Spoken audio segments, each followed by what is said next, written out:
My name is Sherwin Lewis. I was born two-year-old place, Laventille, in Trinidad and Tobago. Moved to San Juan and then came to Montreal. I'm Lauren Ford. I'm the mother of Malika and Shata.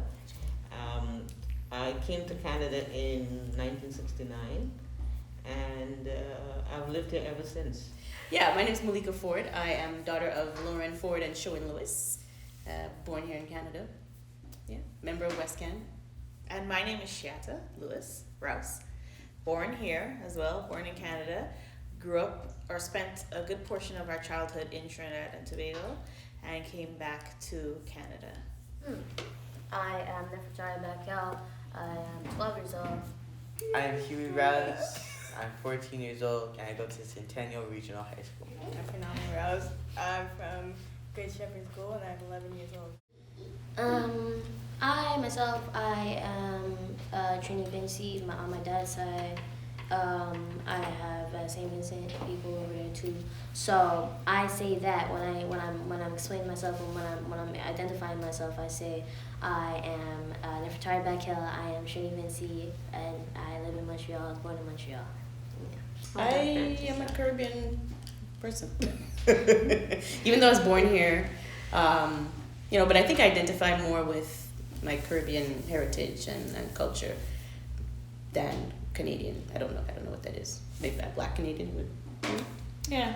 But what is Black mean, what Canadian? is- Because we're all from, I don't know. There are people that have multiple generations within Canada, but I don't know. Any. But it's like you're feeding into that. Oh, you're from Canada, but where are you Yeah, really yeah, from? yeah. Where you really- so I think I identify as Black Canadian with Caribbean heritage lineage. So deep ties to the Caribbean, where it shapes my filter and how I view life and how I filter situations. So that's how I see myself within this Canadian fabric. I see myself as a Caribbean person first. I don't see myself as a Canadian, although when I came here I was only 12 years old.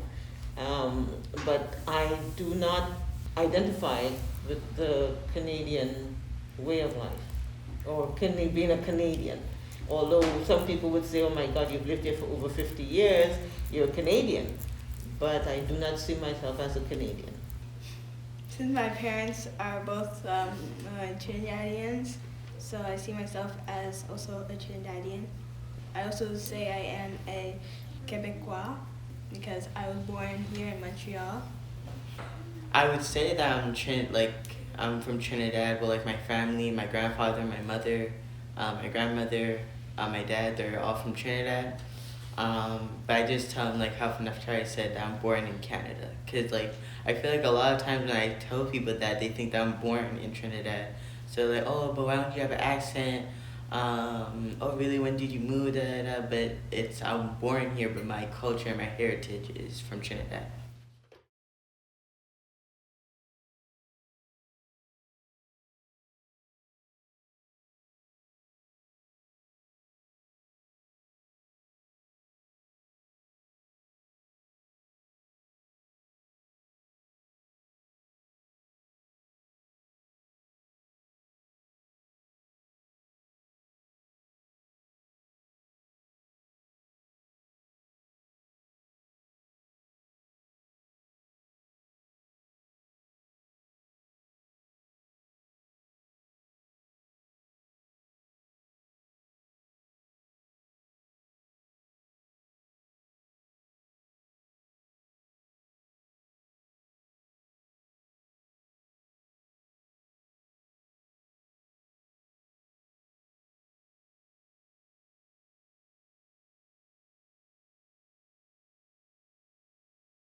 culture shock for one, right?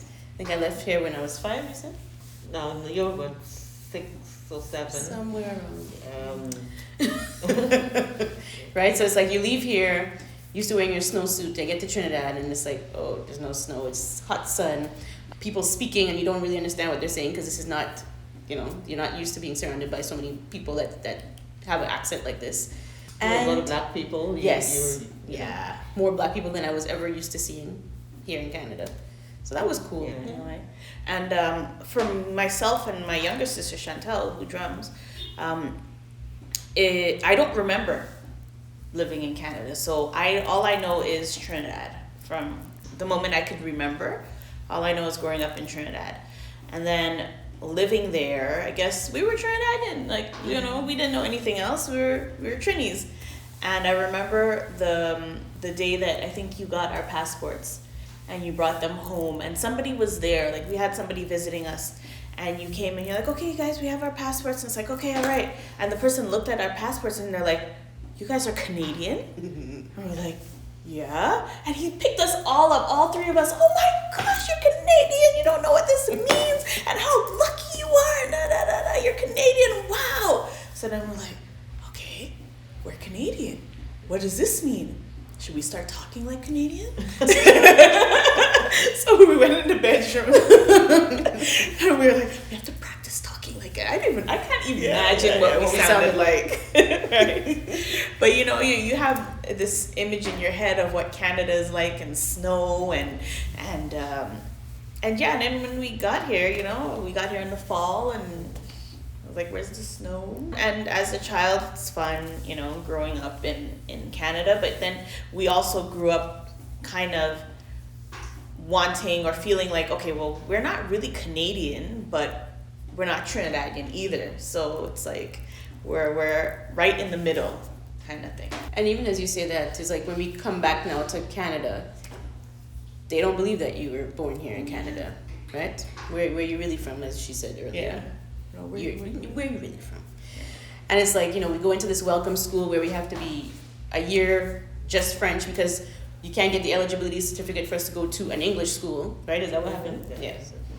So, we were put there, and there was a lot of discrimination, I want to say.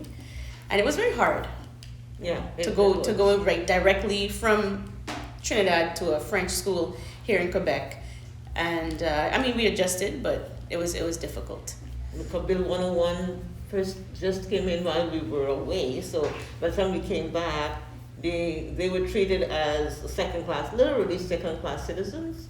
They can't go to English school, they have to go to a centre d'accueil because they don't know the language, and they sort of didn't believe that they were Canadians, And that gave them it made me feel bad, because I'm thinking, why are they treating them as like an immigrant, So they went into that school for a year, and it was a school full of immigrants, people who just came to Canada, who didn't know the language, and they were treated, I remember getting annoyed with one of the teachers because they got a lot of homework, and she had started getting so nervous, and they had to complete a lot of work in the short space of time that by the time they came home, they had supper, it was homework right up until bedtime.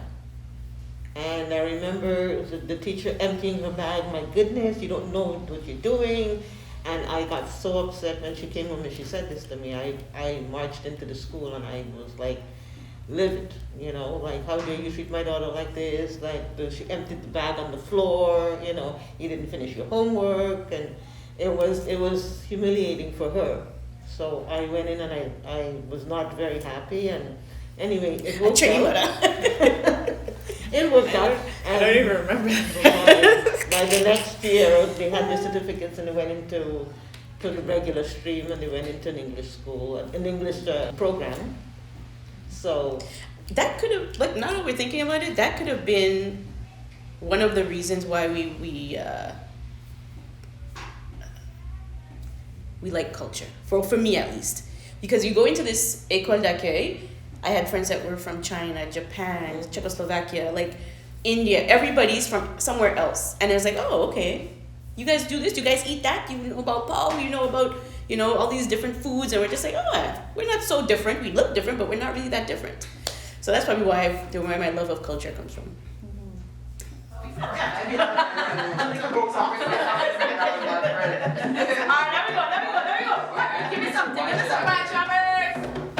When we first came, there was literally nothing, because we weren't a community.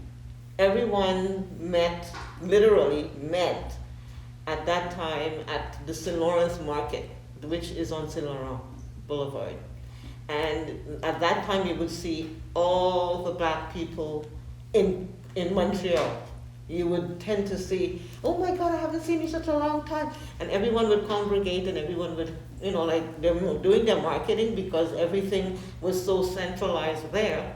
Now it's moved out into the community where you can find different things at different supermarkets, okay? But at that time in the 60s when I came, there was nothing.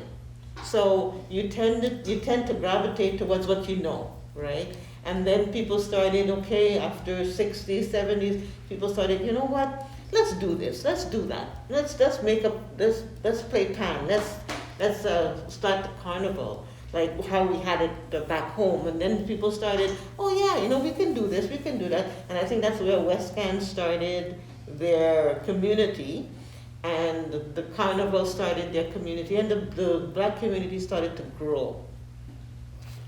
I have another uncle, right? Called him Leon St. Martin. They call him Caribbean Fox. He had a radio show on Saturday nights, and he had the only West Indian radio show. So you hear all kind of the old calypsos and everything, right? And basically it's him alone in the studio, right? If somebody come up, you might get a little interview with them, right? So that's how small it was, okay? Now, with Stretch and with Boom Boom Time and with CJO, you know what I mean? Everybody coming together, everybody expressing themselves more and more. Right. When people meet you as an Anglophone black person, you're like an anomaly. There's no oh, you don't speak French, you speak English, right? So that in itself kind of sets you back from mainstream communitizing. Even though you're in Quebec, you still don't belong, if you know what I mean, because in Quebec, even though you might have lived here, you're francophone, you speak the language, but as long as you're not born within that, I don't know. If you're not white. If you're not French. If you're not in that, there's so many immigrants that come into Quebec and they try to fit in, and they might be coming from Algeria, and they speak perfect French, they're francophone, but for some reason they don't belong. They are ostracized because you're not Quebecois. And far less for an English person coming into Quebec, speaking French, trying to be part of, you're still not part, you're in it, but you're not of it, We're always an aside. Well, that's just the way I feel, we're just a subsection of the greater Quebec society. The fact that we are English-speaking Quebecois, black, female, English-speaking, it just makes us into an even smaller pocket. We're like the little pen pocket on your jeans, So that's kind of where I feel like we fit into the whole cultural mosaic of Quebec, especially Quebec. Canada does a little bit of a better job including the more cultural diversity. So, but Quebec really, they to me, I don't see that. I don't feel that sense of value. English could speak English and French. Chinese could speak Chinese, French, and English, right? This is where the separation should come in, I think government was very short-sighted in it when they started to take away bilingualism, right? And try to just force everybody to learn French, right? Forgetting that there's a lot of different cultures that come in here. And they could speak their own language, and everybody in the world wants to learn how to speak English. But the French here, except the Haitian, I'm just talking about the white French, French Canadians. They only wanted to speak their French. I never wanted to speak that language. So that's why I take a Quebec and the language thing here. Now, the black people, as long as the youth and them, they know how to get along with the language barrier here, the language here, they're okay. Okay, Quebec culture for me, I feel like that's more, I don't know, like a French type thing, French stuff. I speak French, I know some words in French, but I feel like more Quebec culture, it has a lot more to do with the French culture, and I don't really feel like I'm a part of that. Not just because I'm black, but because like I just don't really define myself in that. That's not really what I define myself in. That's that I don't really want to be a part of that either. It's not like I want to, but I'm just not. I don't strive to be a part of that. So for me, I think Quebec culture is like it's just like Trinidadian culture or Vincent culture, Jamaican culture. Because Quebec, like, they have their own food, like their different languages, their different style of clothing, their different habits, and I feel like I wouldn't say I share exactly those like Quebec's culture, but I do enjoy some of Quebec's culture. But I still feel like I mainly still like have Trinidadian culture in me, and like when I present myself, I more give off a Trinidadian culture than do I give off Quebec culture. Along with me, my cousins, and my cousin friend, the four of us were like young veterans in drumming, because we have like our actual veterans who are like older, who brought the style of drumming straight from Trinidad and brought it here, and like sometimes they would teach us about that. So like I can't really say that like we're seniors or veterans in it just yet, because we don't know everything. And Chantel, she's definitely a veteran in drumming because she's been drumming for longer than us. But now the things that she's taught us, like while we're doing shows with WestCan for like while my mother or while they're dancing, the things that she's taught us and that the things that she would usually do during the shows, now it's our responsibility to do that. So now during the shows, we're taking out the responsibility of like bringing those cuts and like having the independence to know like what the rhythm is and what we're supposed to do. All the things that Auntie Chantal has taught us, we're basically now putting it into practice. Okay. We still get a little bit of help, but it's a very I'd say satisfying to see them, how they grow and how they're flourished, and especially as for myself. I mean, I teach the drumming. I'm a drummer. I've been drumming for so many years, but to be able to say, hey, yes, I have passed down this skill, and it's not a very easy skill to pass down, and it's not a very easy passion to pass down either. And when you think about like not just, it's not just picking up a drum and doing any kind of rhythm, but a lot of these rhythms that we know are not rhythms that we've made. These are ancient rhythms, and to think they didn't leave West Africa, but the rhythm left West Africa and came to the Caribbean, and then still left from the Caribbean, came to Canada, and now the rhythms are coming back to West Africa. It's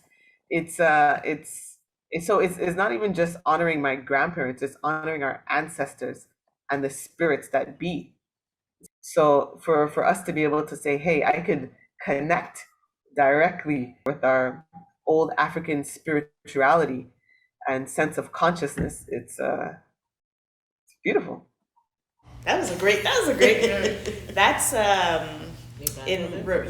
grandpa, my father, on my father's side. He passed, it's over 25 years now, and it was like the Lewis's big exodus. Everybody left Montreal, left Canada, left Toronto. Everybody was in Trinidad. The States even. The States, yeah, it was big, because he did a lot of work. Yeah, he was well known. And Yeah, he did a lot of cultural work. So a lot of work for the carnival, even in Trinidad, here in Montreal. Yeah. He was one of the people that were around when they started the Winter carnival. Carnival. Yeah, just commentating, announcing. Yeah. Sorry, That you're gonna voice, that you're gonna grand have to come voice. back to that story. Yes. But like our first Carrie Fiesta venture, we wanted to play Red Devil, right? So we're like, okay, we're going this part of the costume, that part of the costume, and we're gonna make a whip, you know? He's like, Red Devils don't have whips. They have fork, and they do this. This man is like over 6 feet tall and old.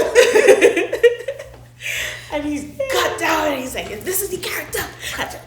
Yeah, The right. menacing way, and he was telling us and giving us all the description, and we're like, wow, Grandpa, okay. You know? So may he rest in peace. And so we're all there. We're going through the 9 nights, which is family getting together. They're reading from the Bible, saying prayers and stuff like that. And all in memory of him, in his honor. And the night after the funeral was the wake.